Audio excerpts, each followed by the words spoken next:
The moon was full and shining bright, and there I was in the heat of the night. I found this place I'd like to go, even though it's far from home.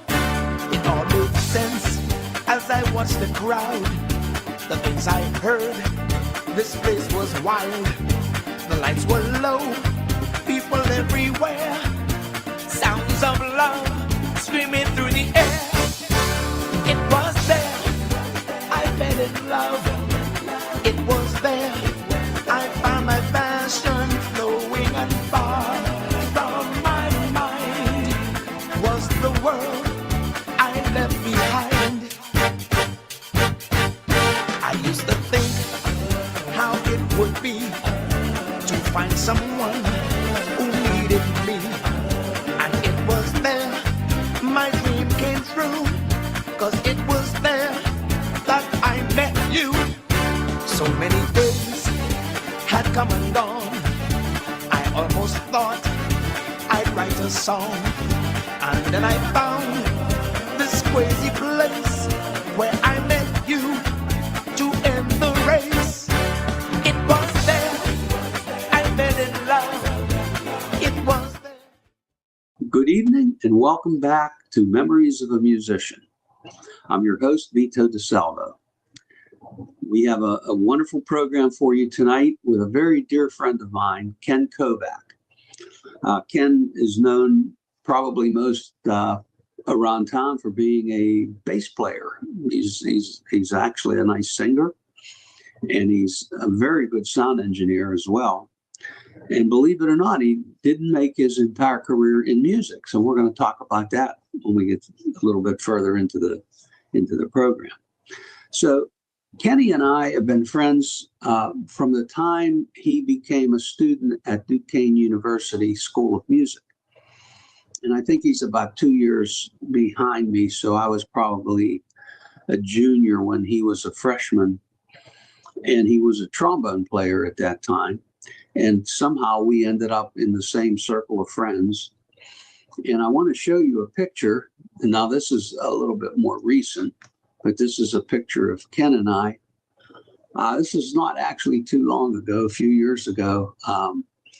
I had an evening when I presented my symphony to an organization that I'm a member of called the E36. And Ken and Marianne, his wife, Marianne, were there. And we had it was a nice event. So that's where this picture is from. So that's Kenny and myself. And anyhow, we have we've had a long relationship, friends for a long, long time. He ended up actually playing in my band at the end of We Three's career, if you want to call it that, or its term. And I was actually at that point not in the band anymore, but we're going to talk about that too. So before I bring Ken on to the show, I want to read his bio for you. Born in McKees Rocks, Pennsylvania, on April 19th, 1953, to Margaret and Joseph, a musical family whose father sang in the church choir and with the international singing group, the Slovak Airs. Inspired by his father's rehearsals and performances, Ken began accordion lessons, at the age of 8 years old, and started trombone lessons in 6th grade at St. Mark Grade School. Ken also sang for the church boys choir. At that time, he started to play bass and played in the first band with Bill Pearce and Gary Bacher. It was with that band that he played his first professional job. He attended Canavan High School, playing trombone in the school bands and playing weekend professional jobs on bass with the L Rays, all during his high school years. By his senior year, Ken became the student band director for the concert and marching bands and graduated in 1971. Ken attended the Duquesne University School of Music and studied trombone with Dan Poupard and Matty Shiner. There, he played in the jazz band and concert band. He also put together a band to back up the singer Sharon Tabor, as well as playing freelance jobs on bass and trombone. Since 1971 to the present, Ken has been able to evolve his professional performance career. Ken feels blessed and honored to have performed with many iconic musicians. He performed with Jimmy Beaumont and the Skyliners, Gina Morgano and Friends, and We Three, as well as being a freelance bass player with many local musicians and bands. Some international groups Ken has performed with include Ben E. King, the Drifters, the Jersey Boys, the Four Aces, the Platters, and more. Ken has recorded with the Slovak Airs, Sunship, John D'Amico, Max Leak and Magic, Jimmy Beaumont and the Skyliners, Algo Latino, America's Latin Orchestra, the Soiree Band, John Mayone, Bill Pearce, Joe Lignays, and more. Ken continues to perform with the Skyliners, Gina Morgano and Friends, and the Mark Antonich Trio. Ken was also interested in electronics and sound engineering at an early age. As an example, he and Gary Bacher built a radio station in 1967 that went on the public airways. After coming off the road with Sunship in 1976, he went back to school and received a degree in specialized electronic engineering. In late 1978, while still in school, Ken accepted his first job at Extra Nuclear Laboratories building mass spectrometers. I'm not sure what key that's in, but we'll find out later. In 1979, he accepted a job for Xerox Corporation and worked for 20 years, amassing many Par Club and President Club awards. In 1999, Ken accepted a job with the Bayer Corporation and spent the next 23 years working for Bayer, retiring at the age of 68 years. While there, he was listed in the Global Register's Who's Who in Executives and Professionals 2006-2007 edition. These were exciting times in his life as he spent 44 years working for corporate America internationally while still playing music. His mantra was always, "I'm just a musician with a day job."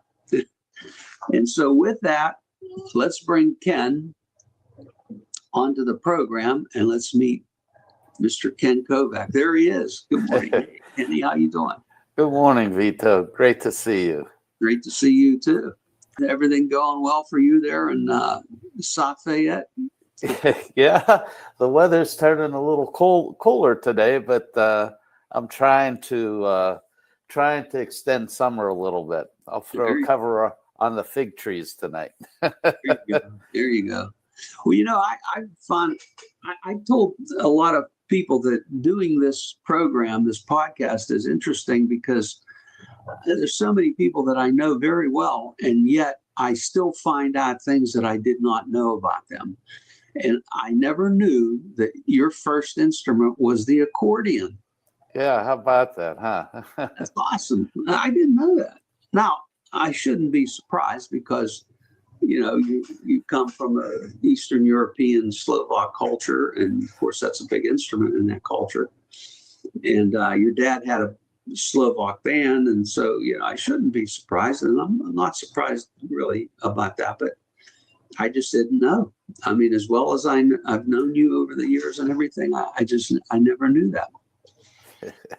How long did you end up playing the accordion before you quit or switched to something else? It was probably about a year and a little bit, you know. It was funny because, you know, I was young and I wanted to go outside and play with my friends, and Richie Yakichik actually was from a band called the Aristocrats, was my accordion teacher. Okay. And the Slovak Airs used the Aristocrats on a lot of their albums, so they were over the house anyway. So he came for rehearsals, you know, so he would give me lessons at home, you know, and that lasted for a while until, I don't know, it's just, the aura kind of died out for the accordion. I see. But it continued in other ways. The inspiration for you to get into music was obvious. I mean, your father was involved in music pretty heavily, and singing and playing. And what instrument did your dad play? He didn't play an instrument. He just sang. Oh, is that right? Know, and danced. He was a great dancer. I mean, he did all those Slovak dances, Chardash, and you name it. And he was great. The girls used to get scared when he used to pick them out to dance polkas because he'd swing them around the floor like crazy. That's funny. So I want to show you a picture because, typically my next question is when did music really become a passion for you? And this picture, to me, is a great picture. Now, you're playing an acoustic bass here. Is that right? Is that what that is? Right. It's a bass, yeah, an acoustic bass. It was that was a great day. It was for a life celebration for one of our fellow musicians.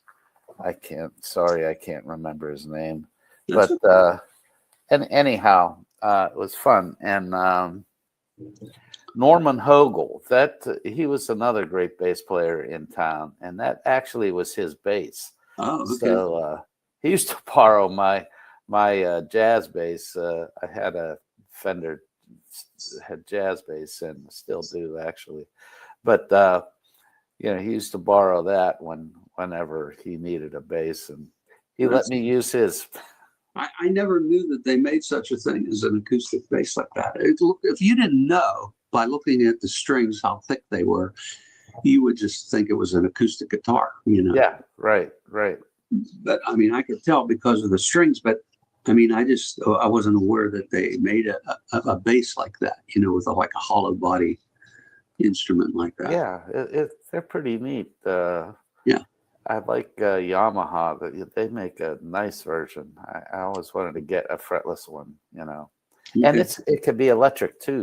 They could have pickups in it. So after my band, We Three, in 1974, we played actually New Year's Eve, 1973 was our last job because I was leaving. I left on January 2nd of 74 to go to Miami to go to graduate school down at the University of Miami. And when I left, the two guys that were with me at the time, which were Terry Hart and the late Nick Gimliano, God rest his soul, they both started a group with you called Sunship and a few other guys, huh? Yeah. And you talked earlier about not knowing. I never put that together, that you leaving to go to Miami, and then we put the We Three band, the Terry and Nick, we started that band Sunship, and right. I never put that together. And you mentioned earlier too that I came in the later stages of We Three. Yeah. And that was great too, because I always wanted to play in We Three forever, but you were the bass player, so yeah, I was. You were the bass player and accordion player. Yeah. So anyway, that was funny the way that worked out. But yeah, Terry and Nick came down to see me playing with, I think we were playing with Sharon Tabor at the time. And Greg was in that band. And Matt Bliston played trumpet in that band. Tom Anderson was the drummer. And we had this really young guy, Kirk Angle. God bless his soul, too. He died at a young age, unfortunately. But what a great guitar player. Wow. He handled like all the harmony things and solos and things. So he was great, and just I don't even think he was 18 years old yet, and he was playing like crazy. So and then he passed away probably about oh, I don't know, he was 28 or 30 years old. It's a shame. Yeah. So sorry to hear that. Me too, But man. but anyway, Terry and Nikki asked me to play with Sunship, and I was kind of flabbergasted, but I said sure. So we went at it, Okay. and had a great time. Yeah, I have a picture, and actually, I think probably with Greg and maybe Terry too. I might have shown the same picture when I did both of those guys show like earlier in the year. But looking from the back here, left to right, you got Donnie Caligiuri. He passed away young too. Yeah, He was a trumpet player, right? yeah, great musician. Yeah. He was a smart guy. He was just smart in everything. He's a great math whiz. Loved chess. He used to walk around with a sign that on his back that said, "If you want to play chess, stop me." He was great. Next to Donnie is Greg with a lot of hair. Yeah. And it's dark. It's not white like it is today. Yeah. And then Terry Har with a mustache and a lot of hair, and then Nikki G, and then you're seated in the front. And that was the group Sunship, huh? That was the group. Yeah, I actually have a little video. Of course, this is going back quite a while, but this is a video of you guys doing the song 40,000 Headmen. Oh, okay. So let me play this for the audience right now here. Laying down my treasures before the iron gate, I quickly rang the bell, hoping I hadn't come too late. But someone came along and told me not to waste my time. When I asked him who he was, he said, just look behind. Yeah, so I turned around, 40,000 men hit the dirt. 5 and 20 shotguns in a minute really hurt. But luckily for me, they had to stop and then reload. By the time they done that, I was heading down the road.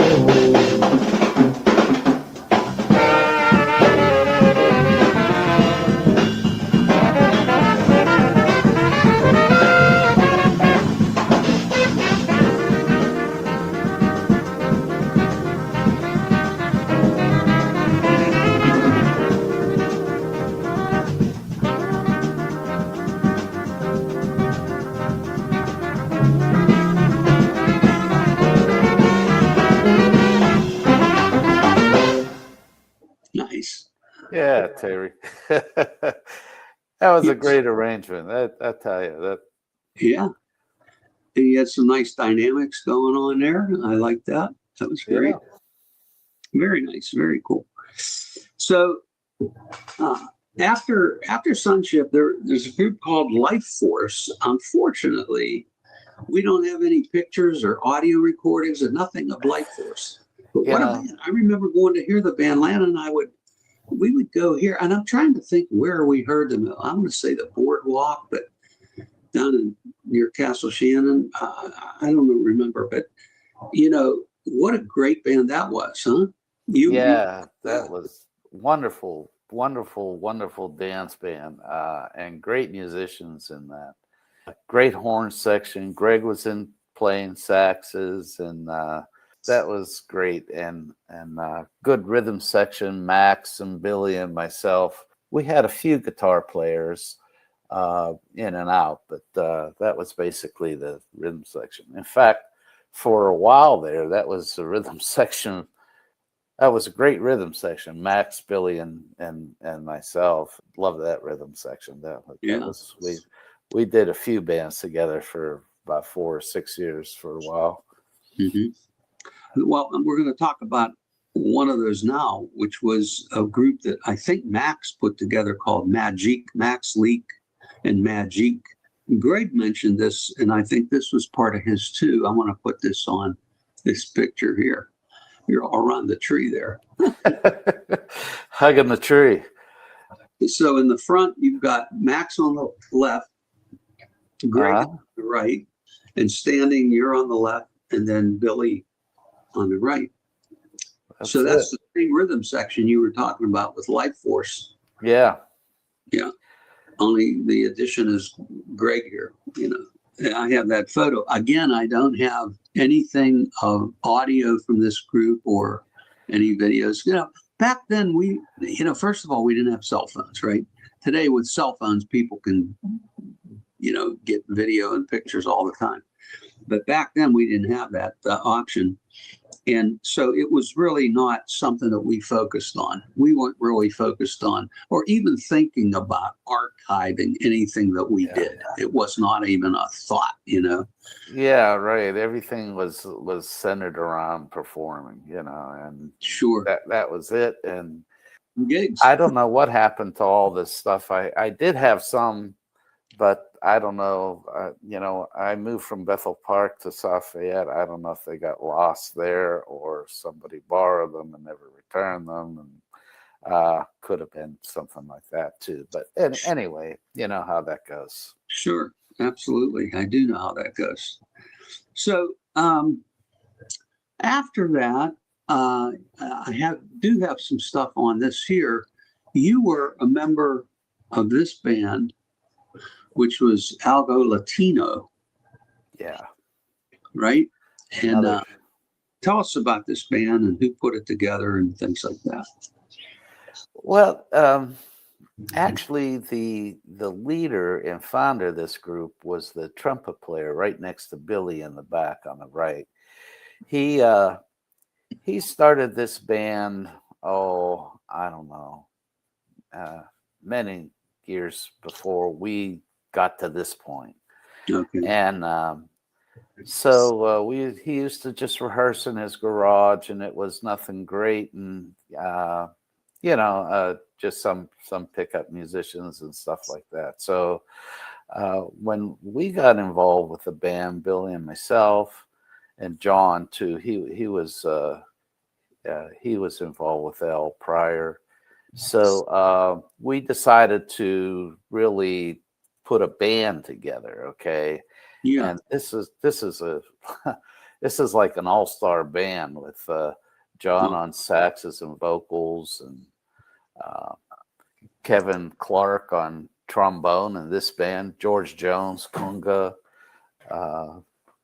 Jackie Hernandez is singing, but we ended up having Kenya sing with us. Mm-hmm. Billy was on drums, and Al Squarla. This is going right down the line there. Mm-hmm. Myself kneeling down in back. Like to there. Yeah. It's done a lot of great arrangements and various bands and different things. Yeah. And then Steve Hawk is it right? I see. Right. Steve was a guest on this show too already. And next to Steve is that Chris Capizzi? Chris Capizzi. Piano player. Yeah, Chris has an interesting background because he grew up down in Cuba for a while. He was down there for about 8 years or so, and he was involved in music at an early age too. So he kind of understood that whole style and things like that. Sure. He's a great inside player, So nice. Yeah. And then did you mention Eric in the front playing guitar? Was that next to you? Yeah, Eric Susoff, another great player. Yeah, really so tasteful, and he's really a master of the Brazilian style music. Unbelievable. Yeah, he's. I think John Wilson once said he never heard Eric make a mistake. So I have a little video I'd like to play of this group. So let me play this, and we'll have a listen to some of their music, some of the arrangements and things. Down in Brazil, they never heard of win or lose. If you can feel those cafe-latte girls in high-heeled shoes will really cure your blues. It seems they all just aim to please. Who scream and sway like wind in the palm trees. Then you know you're down in old Brazil.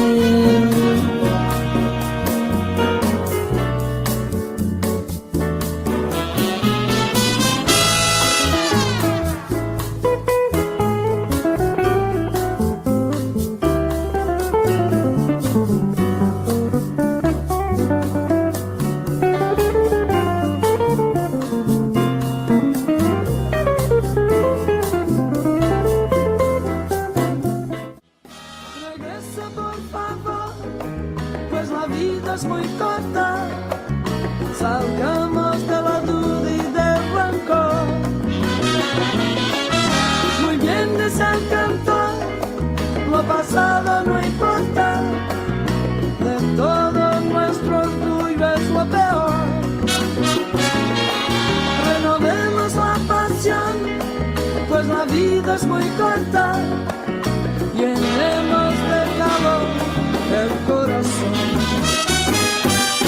Ayer encontré la flor que tú me diste, imagen del amor que me ofreciste. Aún guardo fiel el aroma, aquel tierno clavel. Ayer encontré la flor que tú me diste.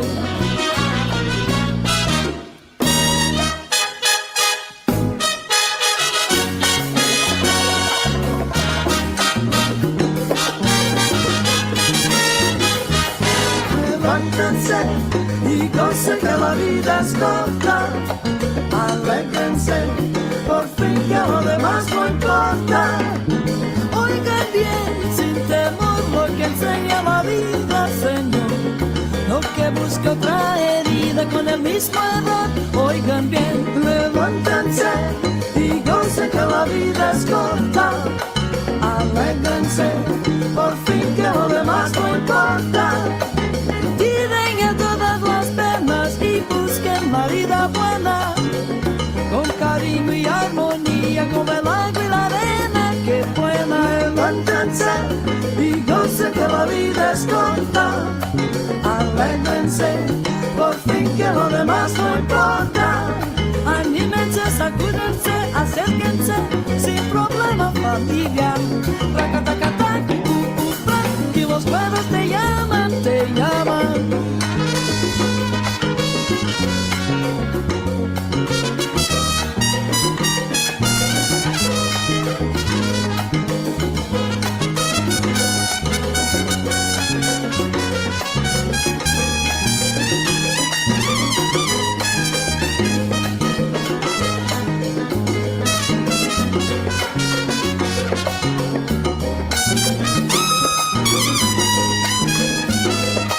Levántense y gocen que la vida es corta. Alégrense, por fin que lo demás no importa. Levántense y gocen que la vida es corta. Alégrense, por fin que lo demás no importa. There you go. You know, I don't know if you mentioned, but the guy playing the tenor sax, John Orsini, he was a member of We Three back in, before Greg. He was our sax player and singer. I want to say it was like maybe from 79 to 81 or 2, about 3 years or so. You were good friends with John, and he was in this Latin band as well.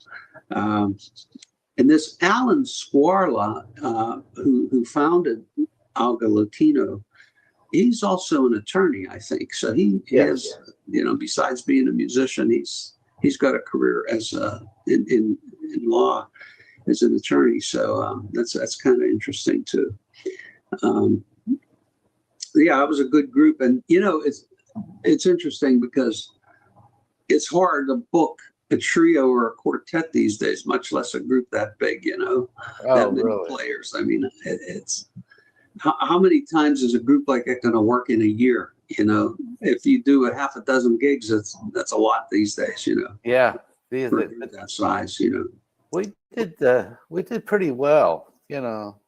I guess I should mention that came from an album that we did, and I actually recorded and engineered it and produced it. Okay. So yeah, so that was challenging. We did that in a small room. I enjoy very much listening to that music, and you know, of course, you know, I spent a few years in Miami, and I played with Latin bands. In fact, one band I played with, only one guy, the drummer, was the only guy that spoke English. And I had to communicate with the sax player, or the percussionist, or the drummer, or whatever, or the piano. I was playing accordion, but they still had a piano. But anyhow, if I had to communicate with anybody, I had to talk with, because I didn't speak Spanish at all, but I had to talk with the drummer, and he would translate everything. But he was the only one that spoke English. I know, it's funny, man. We used to do even pickup gigs and stuff, and these guys would come to get Jose Moran. He's a great player, a singer, and in a couple of Latin bands that I was in, and would do stuff. And the rhythm section would get together, and before they started, they'd be reaching for the holy water. They want to drink the holy water, which was you know, a flask of booze. They called it holy. Where's the holy water? Well, you know, one of the groups that you're still working and you're still playing, and you know, maybe not as much as you used to, but it's, you know, still happening, which is great. And one of the groups you're still playing with is the Skyliners, and of course that's a, you know, well-known group because of having hit records and things. And I have a couple of pictures and a short video. This is a picture of the Skyliners there. And of course, I think in this picture, Jimmy Beaumont had passed away. Is that right? Yes, he had already gone. Yeah. And Johnny Sarkis took his place, and Johnny in himself is a great singer. So yeah, I don't know him, but that's, and in this picture here, you can see you're right in the middle there, and that's Donna Groom, right? Yes, she's been with the band a long time. Yeah, and her husband Mark is the drummer. Right. And they used to have they still do. They have a little duo. She's really talented. She plays great piano and organ, plays bass, and, you know, with her feet. And, oh man, she's like a one-man show. She's and a wonderful, wonderful singer. I can't remember somebody that I had on the show recently, and I don't remember who it was. I said, I think it was my friend John DeGory had mentioned that she would, because he had played with the Skyliners a few times as well. But John mentioned that Donna would be a really good person to have on the show. And he told me the whole story about her marrying the drummer, and that's how, you know, his last name is Groom, and that's how she's got this name, Donna Groom. But anyhow, he mentioned about having her show. And I didn't know that she was multi-talented like that. Oh yeah, she's unbelievable. She's accomplished. She got her degree in church music, you know, so organ. So yeah, she's really great. I have a short, and this is, of course, one of their big songs. I think was a big hit for them. But I'm going to play this video that I have with the Skyliners. You're playing on this video.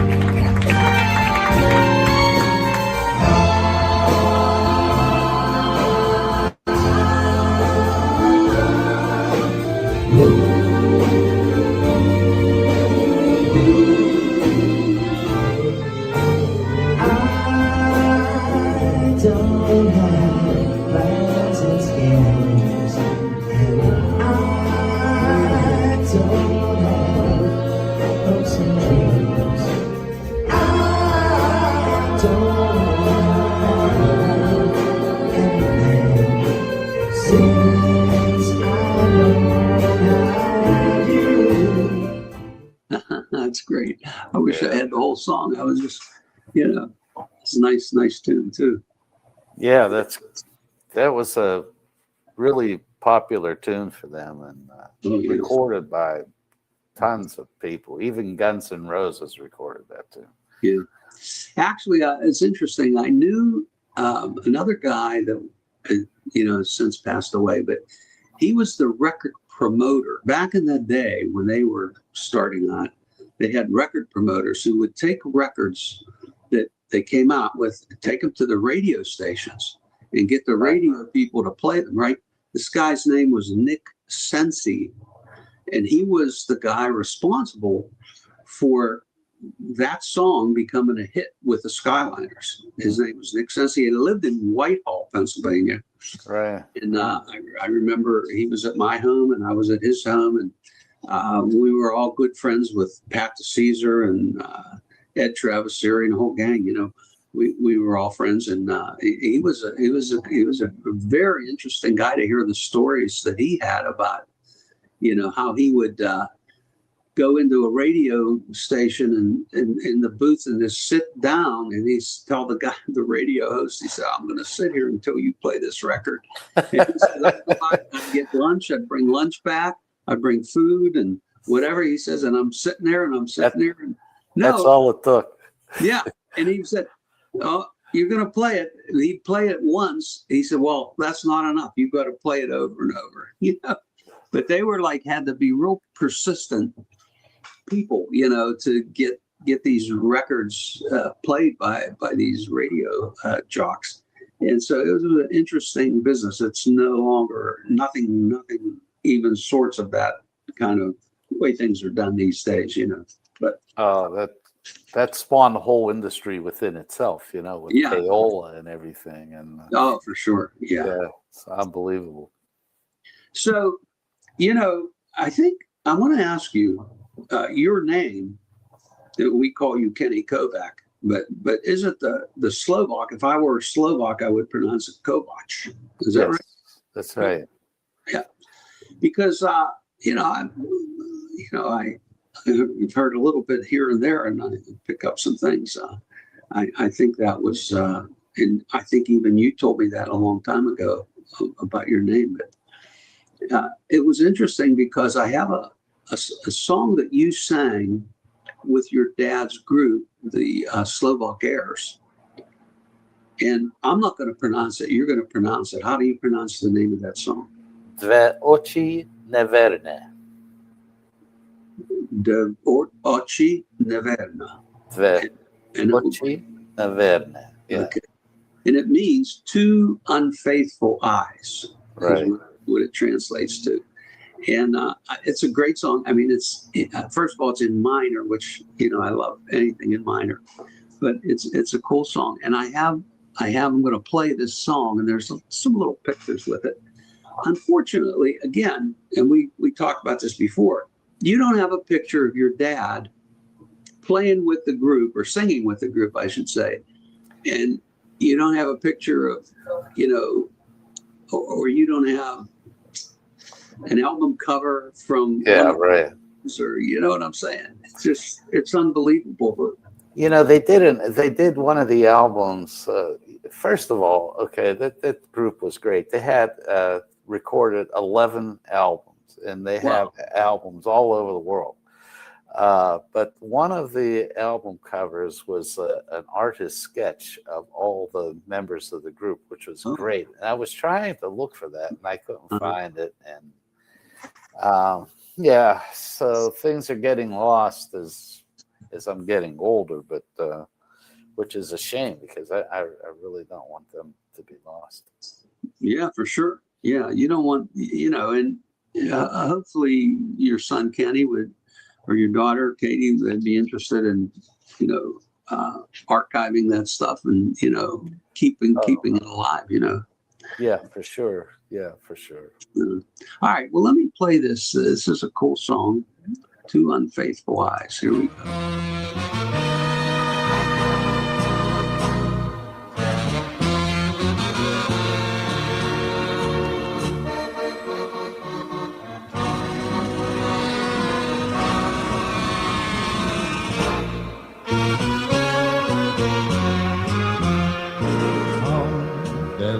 Jesenite su, krasne čeri maslo, srcu te bale.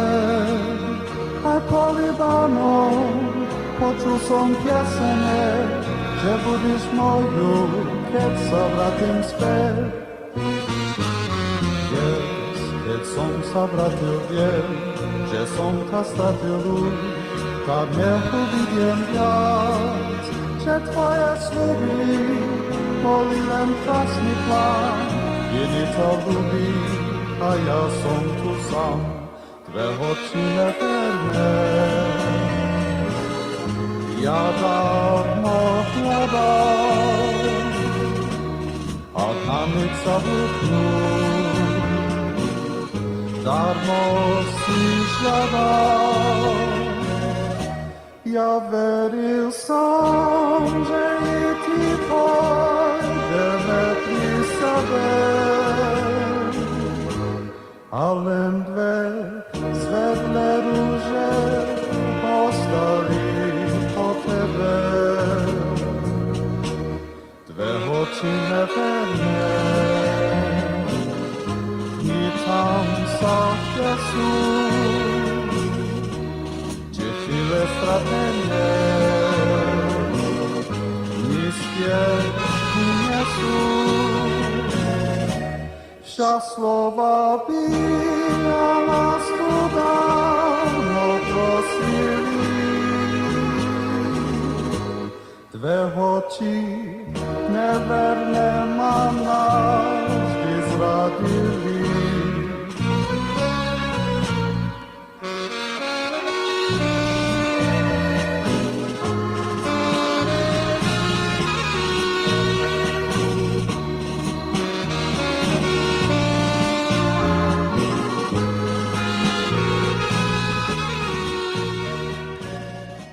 There you go. Yeah. That's great. And it shows the, range of music. I mean, you play jazz, you play pop music, you play dance music, you play your culture's music, Slovak music. I mean, that's great. I think that's wonderful.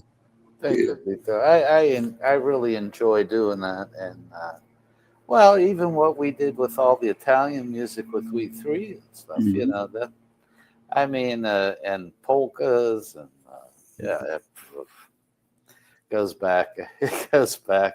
I'm forgetting so many bands and things. I'm not really forgetting the bands, but that didn't really mention them. But there was a lot, and we've had this intertwining of musicians through all these things that was really special. Really special, and I'm honored to have been able to do all the things that I've done with me as well. Yeah, for sure. Yeah. So you mentioned We Three, so we're going to talk just briefly about that. I want to show this picture. This was We Three in the latest stages when I left the band to go on the road with a couple different international artists as a music director, and so I gave the baton over to Greg. So if you look from the left, that's Brandon Barnes. He was a student of mine in high school too. He's now in Nashville playing drums and teaching. Greg was leading the band, and then Tim Milko, of course, he's a very close friend. He started as a roadie, he became an assistant engineer and the chief engineer, and then he played guitar and sang with the band. Daniela Pasquini Shiriak, she's right there, and then you, and then Rob Rowan, who's another talented musician, plays keyboards, but he also was a saxophone player. Yeah. And he studied, I think, with my friend Jimmy Guerra. And so that was We Three at the end of the game, and we ended We Three in 2014. And We Three at that point had been together for 49 years. Wow. And you came in, I think you were there about, I'm going to say at least 5 or 6 years or something like that. Mm-hmm. Something like that, yeah. Yeah. It was fun. It was a lot of fun. And you made the comment the other day. Tell the audience what you said about both times that I Yeah. Yeah, when I never made the connection that when you went to Miami for your graduate school at Miami University, right? University of University of Miami. Miami, yeah. Mhm. Well, we three started with that. So, and then when you left this band to go on the road with Patrizio and whatever, I got a chance to join again and play again. So it was you had to leave before I quit playing bass before I could play bass. There you go. Unfortunately, the only thing is that we had recorded the last recording we did was, and you mentioned your dad had, I think, 11 recordings. I think we three had 10. And the last one was called We Three, The Next Generation. And it was all those musicians that you saw there, except you, because we had done it just before, I got involved with Patrizio and we went on the road and things, and just before you got into the band. So unfortunately, you didn't get into any of the recordings with We Three, but you sure did play with the band. And there were times that I got to play too, because if I was not away and We Three had a gig, I would go to the gig and still play. So, that was fun. That was a lot of fun. That was a lot of fun. So I want to talk about, I think it's fair to say that music was your life's passion from an early age. But you also had another passion in your life for, like, as we mentioned in your bio, for the electronics, the technology. And I want you to tell us about, how you got into that and your first job, and then when you got hired with Xerox, and then how you went from Xerox to the Bayer Corporation, and how you evolved into being, an international star with the Bayer Corporation. You were, and the think tanks that you spearheaded that were made up with people from all over the world, and how you traveled to Germany many times that's where the Bayer Corporation is, based and things. So tell us about your whole career there in a short version, 5 words or less. you can talk about it for days, I know. Yeah, that was another really interesting and really fun thing for me, because there was a couple things that were going on, and with Xerox, I actually started out in service and spent about for 20 years with Xerox, but the first 7 were in service, and then I moved into the system analyst ranks, and I worked with the marketing teams, to go on sales calls and create all the everything that was necessary to install printing systems. So that's really got me started. My boss at the time, Dave McLean, he actually started this lab, and and I was there with him, but we ensured through by hook or crook that they never got rid of the equipment, because he drilled out all the serial numbers, so they couldn't find the stuff. So we got to use it, and it was amazing. I mean, we did a lot of things there, and that's where I learned a lot about mainframe communications and things like that. So as time went on, I became I trained for the mainframe expertise at Xerox, to install the equipment. But at that time, as went on, I also had all the major companies, to work with. So like Bayer, H.H. Robertson, U.S. Steel, all these different places I worked, in those companies, and I supported them. So when Bear needed some help, they were moving from a kind of a mainframe structure to a client server structure. They really needed some help to do that, and they asked me to join them, you know.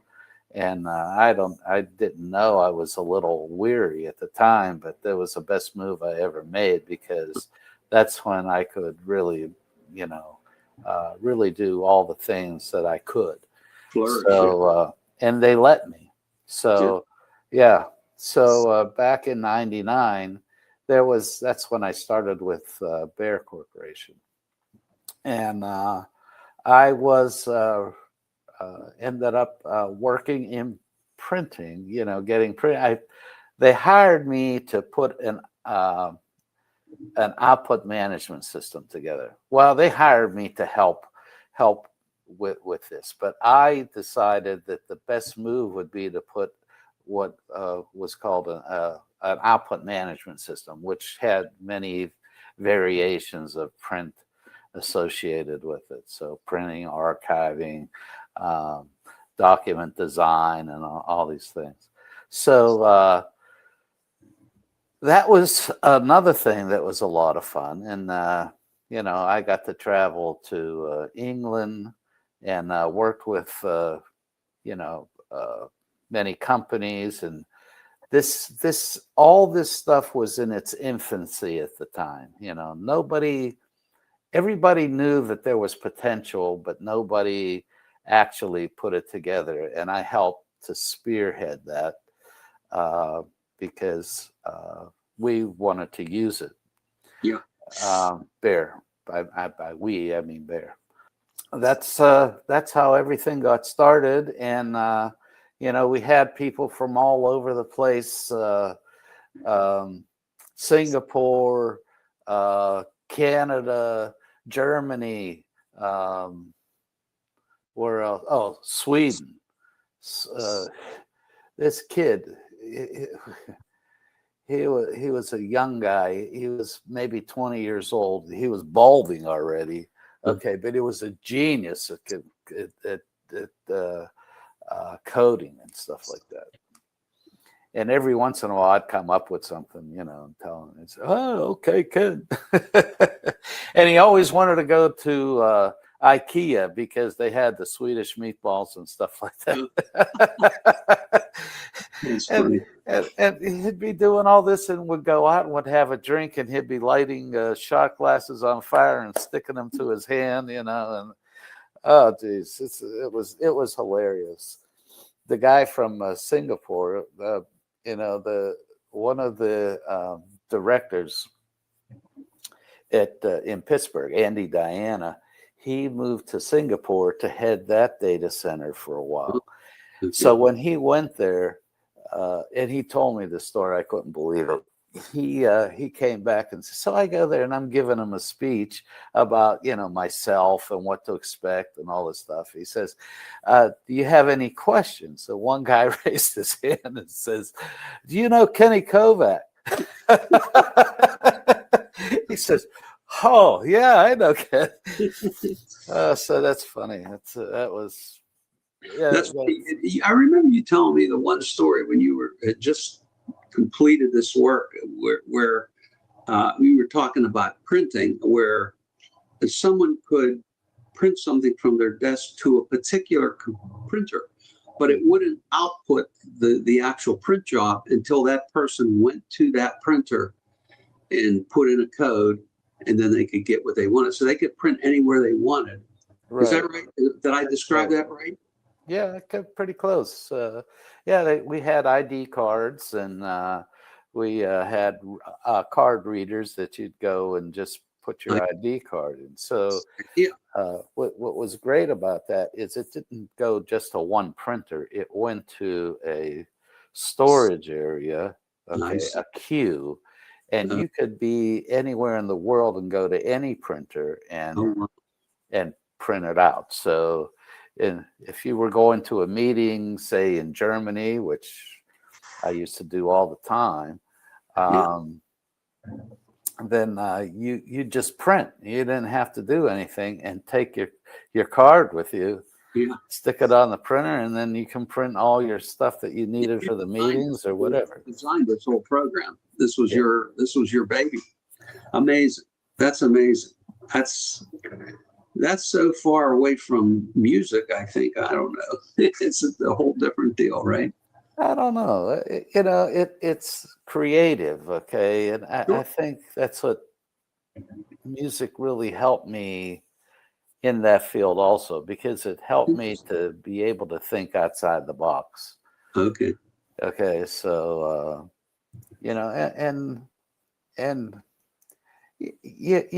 there's always I learned this in music too, that people say, are you creative, or when are you most creative? Okay, because there's two schools of thought.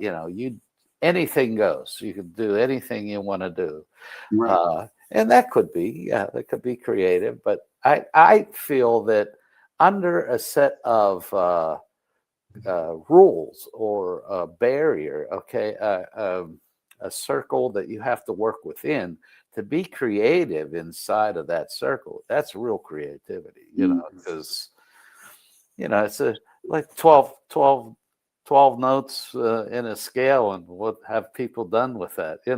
I mean, that's a finite piece, and it's infinite, right? Yeah, exactly. Yeah. There are infinite possibilities too with that. Yeah, for sure. Well, I appreciate what you've been able to do there, and besides your music career, and that's, you had like two major careers at the same time. So let's talk about, just to mention a few other groups that you played in, and one of them is a guy that I happened to meet through a common friend. Joe Lignace band, and I asked you if you had a picture with him, but guess what?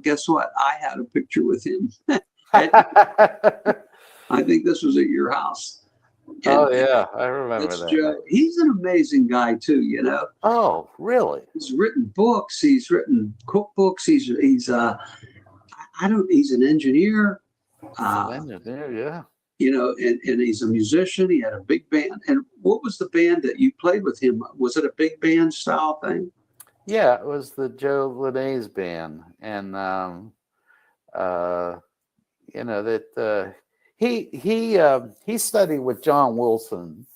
What he really wanted to do was capture the big band sound with a 6-piece band. So he really worked on that to try to get that happening. So, and he did a great job. He really did. It did some things, and I got a chance to play with him for a while. Yeah. And then you were in a band called Soiree, and then you were with Lou Schreiber and Kevin Moore. Yeah. Two different groups, huh? Who was in Soiree? I know that. Soiree, that was Reed Hoyson's band. Oh, okay. And Dick Angle, played with the Skyliners. Reed had Dickie playing guitar in his band, so I think that's how that really got together. Plus, Reed and I went to high school together. Yeah. Okay. He was in John's class, or Senior's class.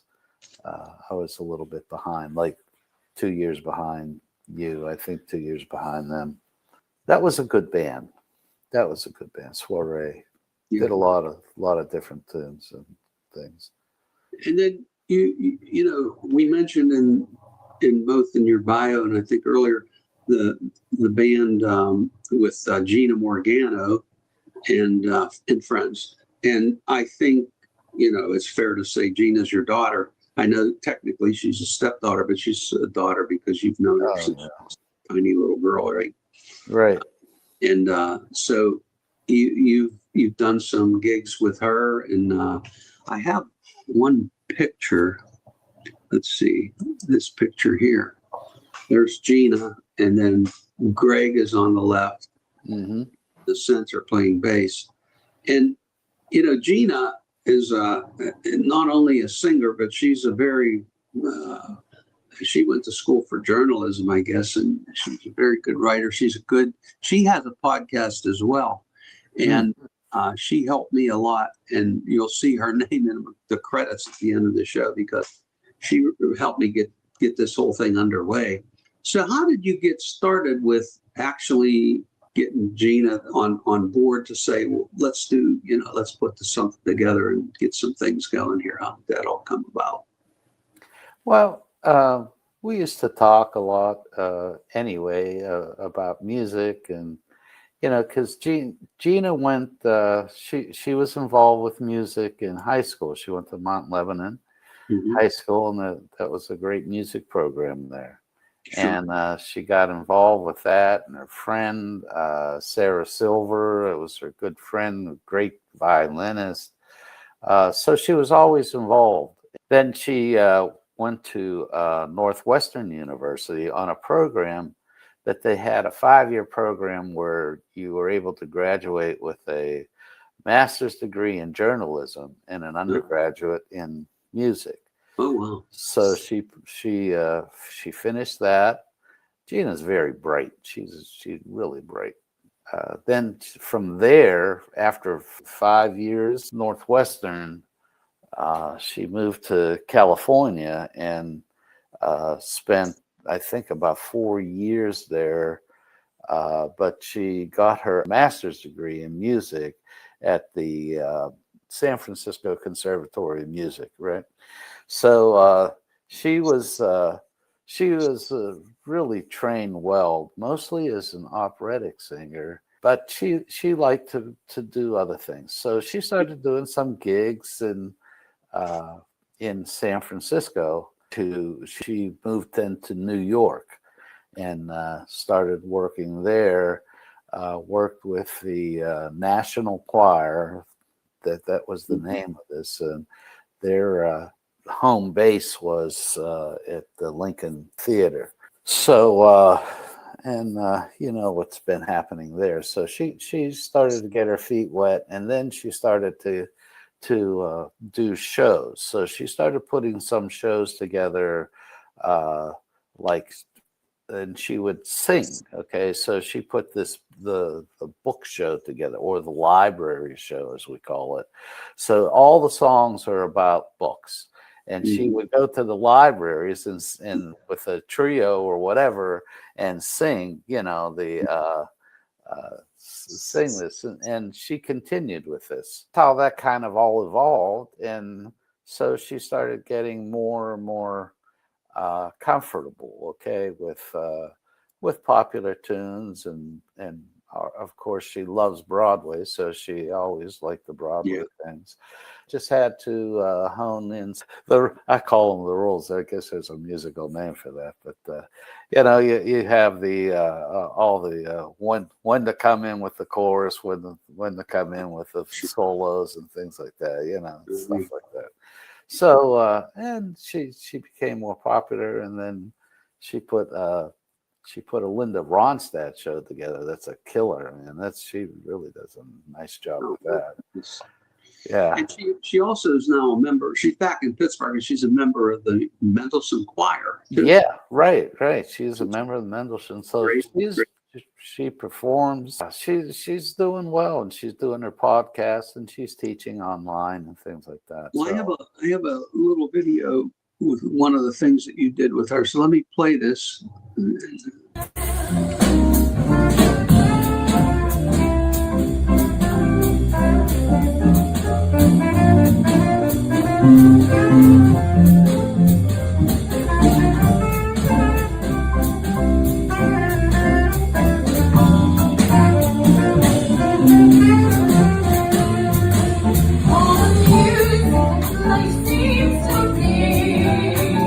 Like a bell that is ringing for me.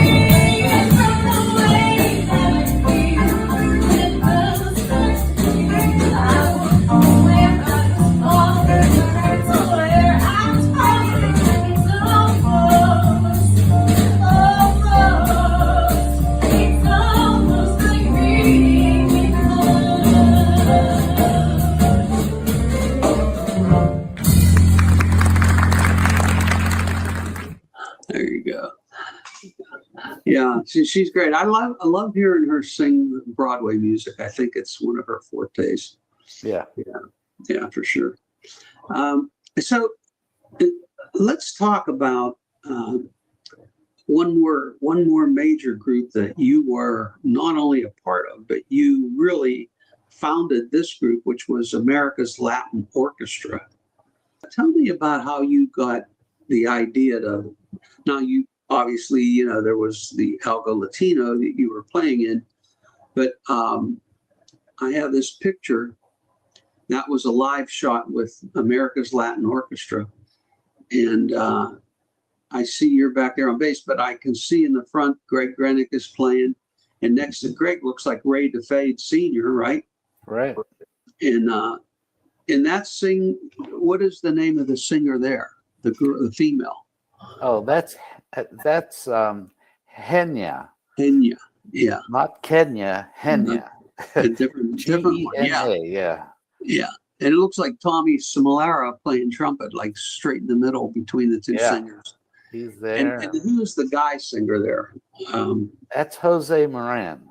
Jose was pretty, I'd say, pretty much responsible for talking me into putting this band together, you know. Oh, okay. It was so he nudged you a little bit, huh? Yeah, it was from Algo Latino. It was a natural transition, but instead of doing Latin jazz or more Latin jazz tunes, we ended up doing more salsa, merengues, sambas, cha-chas. Music, yeah. Right. And that was the difference. And boy, I don't know if that stuff is hard to play, man. We had some great arrangements and some great arrangers in that band. Ray DeFay was one, Kevin Clark was one, Dr. Wilson, John Wilson, yeah. He did some of the tunes. I did some. Who else? I'm missing somebody. Yeah, that's probably about the major. I have a video. This is going to be the final video we play, and I want to show it because it's a compilation of several songs, and and you have had a recording of this group too. You made a recording, right? We never released it though. But oh, okay. Great. All these songs that are in this video were on that recording. And so whenever this is over, I'll ask you if you have any other stories you want to share or any other things that you'd like to share about this group or any of the things that you've done. And then, yeah. So let me show this video, Ken.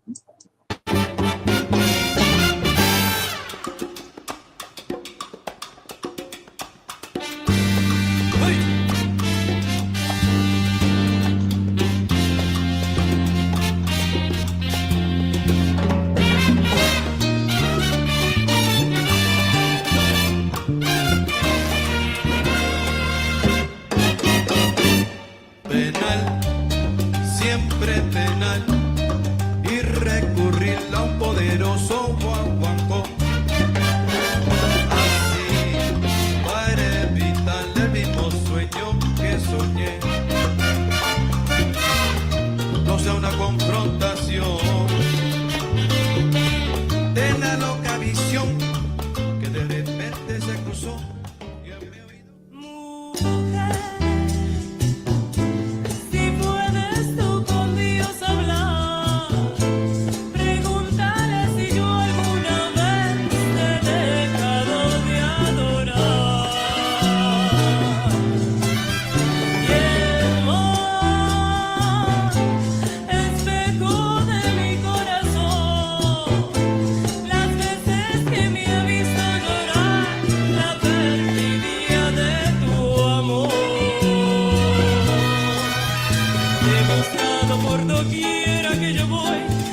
En ese momento, coge destino en tu mano, echa para adelante mi hermano, una de nueva sangre.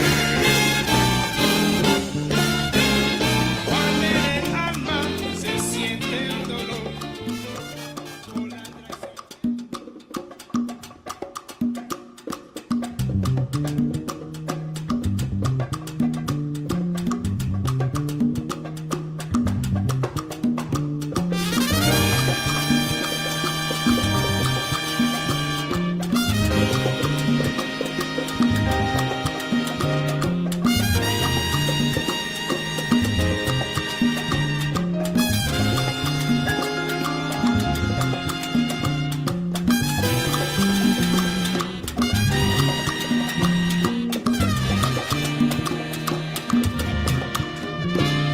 Península brava, de mar agitado, de selva cerrada y hombres formados de sol y trabajo, así es Arayue.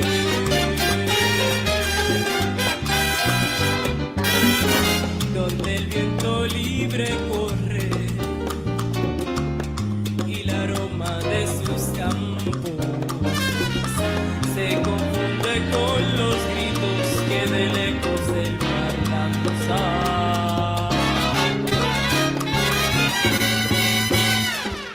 Esa es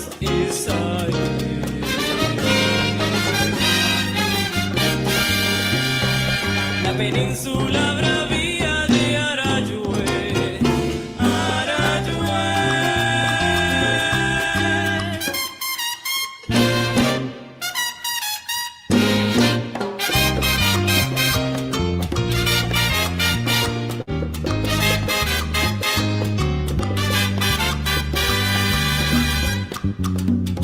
Donde el viento libre corre y el aroma de sus campos se confunde con los gritos. Milongo, mandinga, comparte.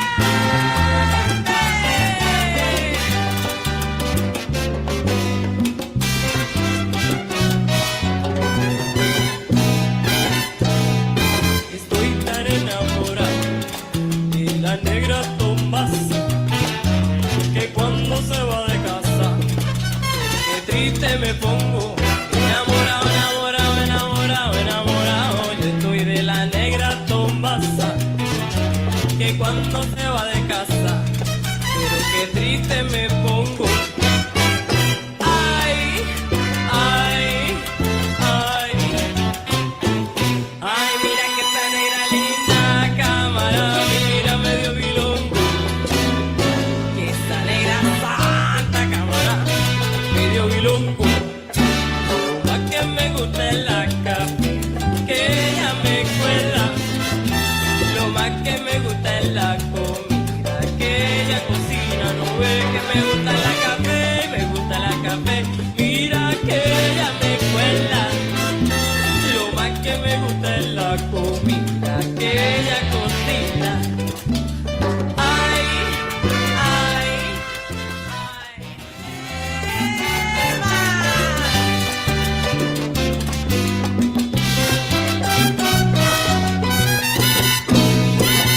¿Qué más?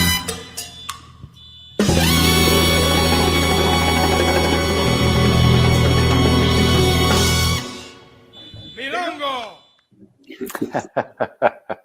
I like that. Very nice. A lot of great songs, and I remember playing a couple of those in Miami myself. And great band. I mean, I remember Lane and I going out to hear that band, you know, and that was awesome. You know, we loved dancing the merengue. We used to Captain Merengue. Yeah. Nice. Yeah, Captain Merengue. Oh yeah, I learned to play that in Miami for sure, and learned how to dance it and everything. That was fun times. We used to have parties down there. It was all that music, you know. It's great. It's very festive, you know, the music, you know. Oh yeah. Very festive. It makes you feel good, you know. Yeah, really. I've been to a lot of those places down there too, and just the Isle of Enchantment, you know. Yeah. Isla de Encanto. Yeah. But yeah, that's great. I should say I need to give Timmy some credit here, because you know he did a lot of the recording on some of those tunes. So Tim yeah. Milko? Tim Milko, yeah. Oh, very good. I didn't know. Good. Yeah. Yeah. He's always busy doing something, that's for sure. Yeah, he is. Good guy. Good guy. Yeah. Kenny, you've had a wonderful career, both as a musician and also in the corporate world. God bless you, and I hope you continue to keep playing. I know that the jobs are not as prosperous as they used to be, but it is what it is, right? And yeah. Do what you can do. Play the ones that come along, you play them, right? If I feel comfortable, yeah, I'll do it. And that's great. Also, I wanted to thank you for everything that you've done too, and just all the things that we've done in our lifetime. You know, because it's really been a lifetime. It's been great. You know, from you know, just driving somewhere together to playing together to everything. So thank you for all that. Thank you for having me on in Naples, which you got to do again soon. Yeah, right. I keep threatening Marianne. She's going away this coming weekend, but I keep threatening her that I'm going to take off in the car and just head down. You know. Good. So, it'd be great to see you. It'd be great to spend time with you. Yeah, same here. It's in the car, bring your bass with you. You know. Hey, there we go. Yeah, maybe sure. I'll bring my upright. I could leave it down there. I'll give you an excuse to come down and play the upright. Yeah, sure. All right. Well, Ken, it's been great having you on the show, and I'm sure the audience is going to enjoy your episode here. So I just want to thank you, and honored to have you on the show, and wish you continued success. Thank you, Vito. And you too. You as well. Thanks. And Lana. Thank you. Give my best to Marianne too, and I'll talk to you soon. You take care. Okay, you too. All right. Bye-bye. Bye. And there you have another episode of Memories of a Musician with Ken Kovach. Kenny, just a great guy, a great musician, and you don't make him any better than him. That's for sure. So looking ahead to next Wednesday, October 22nd, we will travel to Munich, Germany, or maybe New York City, depending on where my guest and dear friend, Ulrika Schwartz, may be currently working. Ulrika is a broadly acclaimed engineer, producer, and a trailblazing audio innovator with more than 2 decades of experience across the film, television, radio, and recording industries. Born and raised in Germany, Schwartz spent more than 10 years serving as the senior sound engineer for large orchestral and jazz productions at the famed Bayreuther Rundfunk in Munich, where she broke the mold as a woman in a male-dominated field and garnered numerous honors for her recordings and broadcasts. In 2015, Schwartz moved to New York full-time to team up with her now husband and production partner, Jim Anderson, with whom she's created a groundbreaking body of work in the field of immersive audio. So be sure to tune in to Memories of a Musician on Wednesday, October 22nd, to meet my special guest, Ulrika Schwartz Anderson. The podcast will be streamed live at 7:30 p.m. Eastern Standard Time on Facebook, YouTube, and LinkedIn. Thank you very much, and have a great evening.